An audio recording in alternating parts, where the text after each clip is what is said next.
What if I told you that the exhaustion you feel every day isn't because you're lazy, but because you're starving? Not starving for food, but starving for something far more essential, something that Viktor Frankl, a Holocaust survivor and pioneering psychologist, discovered was the key to human vitality and mental strength. You wake up tired. You drag yourself through the day.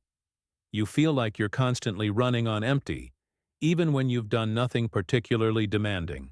You blame yourself for being lazy, unmotivated, or lacking willpower. But what if you've been diagnosing the wrong problem entirely? Viktor Frankl spent 3 years in Nazi concentration camps, including Auschwitz, and emerged with a revolutionary understanding of human nature that challenges everything we think we know about motivation, energy, and what it means to be truly alive. His discovery will change how you see your own exhaustion forever. The secret isn't about productivity hacks, energy drinks, or forcing yourself to work harder. It's about understanding what Frankl called the will to meaning, the fundamental human drive that, when frustrated, literally drains the life out of you. Think about this. You can sleep 8 hours, eat well, exercise regularly, and still feel completely depleted.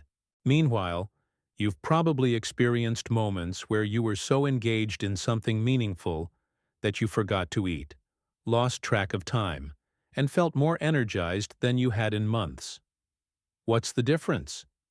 Frankl discovered that humans don't primarily seek pleasure or power, as Freud and Adler suggested. We seek meaning, and when we can't find it, when our lives feel pointless, our work feels meaningless, our relationships feel hollow, we experience what Frankl called existential frustration. This isn't just philosophical theory. This is biological reality. When you lack a sense of purpose, your entire nervous system responds as if you're under threat. Your body produces stress hormones. Your brain reduces energy allocation to non-essential functions. You literally become less alive. Frankl called this condition existential vacuum, the emptiness that results from meaninglessness. But here's what most people don't understand. This vacuum doesn't just make you feel sad or unfulfilled. It makes you feel physically and mentally exhausted because your psyche is working overtime, trying to fill a hole that can't be filled with external achievements, distractions, or stimulation. In his groundbreaking work, Man's Search for Meaning, Frankl wrote, "Those who have a why to live can bear with almost any how. But the inverse is equally true. Those who lack a why will be crushed by even the smallest how." This is why you can feel exhausted by tasks that should be simple. It's not the task itself that's draining. It's the meaninglessness of the task. Your brain is designed to conserve energy for what matters, and when nothing feels like it matters, everything becomes an enormous effort. Frankl's observations in the concentration camps revealed something extraordinary about human resilience.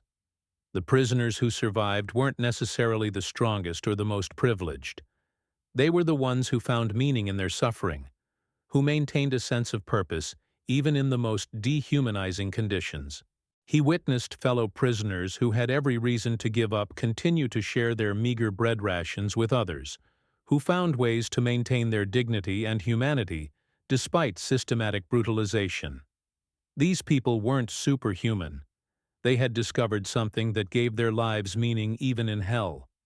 But Frankl also observed what he called give-up-itis.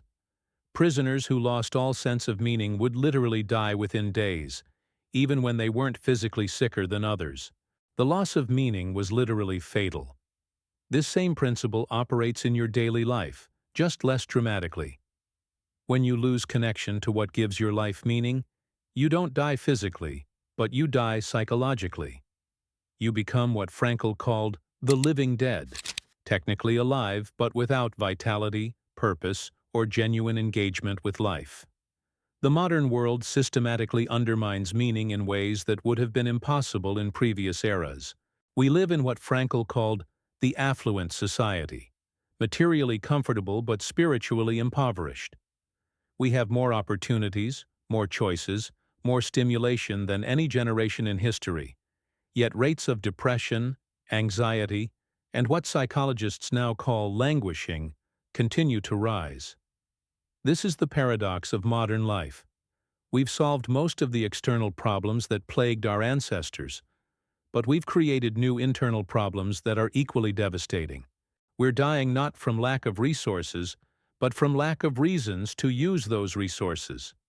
Frankl identified three main sources of meaning that humans naturally seek: creative values, experiential values, and attitudinal values. Creative values involve what you contribute to the world: your work, your relationships, your creative expression. Experiential values involve what you take from the world: beauty, love, truth, connection. Attitudinal values involve the stance you take toward unavoidable suffering. The problem isn't that these sources of meaning don't exist in modern life. The problem is that modern culture actively undermines your ability to recognize and connect with them. You're taught to seek happiness, success, and comfort instead of meaning, purpose, and significance. This misdirection is what's truly draining you. You're pouring your energy into pursuits that can never satisfy the deepest human need: the need to feel that your life matters, that your existence has significance beyond your own immediate gratification. Consumer culture promises that the right purchase will make you happy. Career culture promises that the right achievement will make you fulfilled. Social media promises that the right image will make you valued. But none of these external things can fill the existential vacuum that only meaning can fill. Frankl's concept of logotherapy, therapy through meaning, was based on the insight that most psychological problems stem from meaninglessness rather than psychological pathology. When people found genuine purpose in their lives, symptoms of depression, anxiety, and various neuroses often disappeared without direct treatment. This is why traditional approaches to motivation and energy management often fail. They assume the problem is behavioral, that you need better habits, more discipline, or stronger willpower. But the real problem is existential. You need a reason to care about having better habits, more discipline, or stronger willpower. Think about the activities that energize you versus those that drain you. The energizing activities almost certainly connect to something you find meaningful: relationships you value, causes you care about, creative expression that feels authentic, or experiences that expand your sense of what's possible. The draining activities are usually those that feel pointless, inauthentic, or disconnected from any larger purpose. It's not that they're inherently difficult, it's that they're meaningless to you. Your psyche rebels against investing energy in what it perceives as pointless effort. This is why you can work for hours on a passion project without feeling tired, but feel exhausted after 30 minutes of a task that feels meaningless. Your energy isn't unlimited, but it's abundant when it's aligned with purpose and scarce when it's not. Frankl discovered that meaning can't be given to you. It has to be found by you. No one can tell you what should give your life meaning. But everyone can develop the capacity to recognize meaning when it appears, and to create conditions that make meaningful experiences more likely. The first step is recognizing that your exhaustion might not be a personal failing, but a signal that something essential is missing from your life. Your fatigue isn't evidence of laziness. It's evidence of a sophisticated psychological system that's trying to tell you something important. You've already seen why meaning matters more than willpower. Now let's dive into how you can refill your existential tank so that fatigue gives way to purpose and energy. First, recognize that meaning is not one size fits all. Viktor Frankl identified three main pathways: creative values, what you give; experiential values, what you receive; and attitudinal values, how you face life's inevitable struggles. When these align, your will to meaning lights up your entire nervous system, restoring vitality. Creative values. Contribute to something larger than yourself. Think of creative values as the projects, relationships, and tasks where you invest your unique gifts. Frankl wrote that people who found meaning in concentration camps often did so by caring for fellow inmates or preserving their own artistic or intellectual pursuits in secret. Today, you might volunteer, mentor a colleague, write a blog, or launch a passion project. Neuroscience confirms this.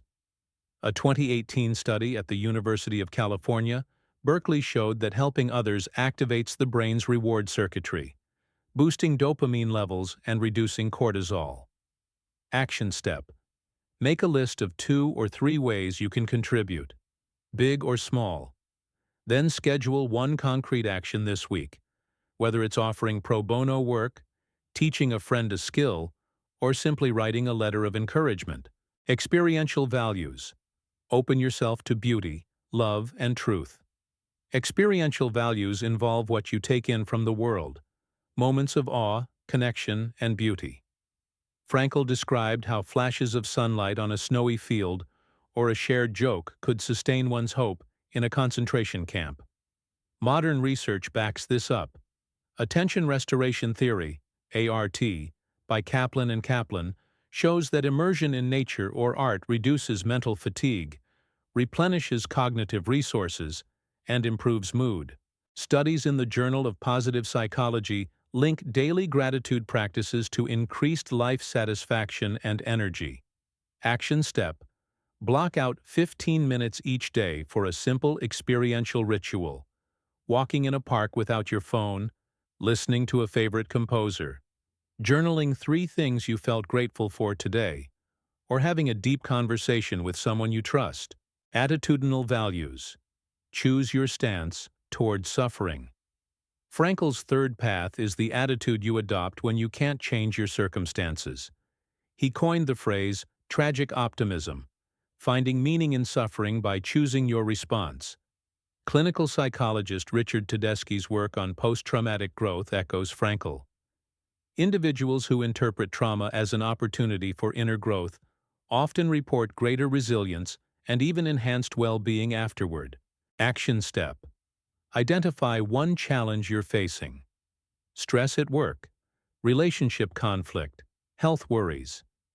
Ask yourself, what can I learn from this? How could I grow if I face this head-on?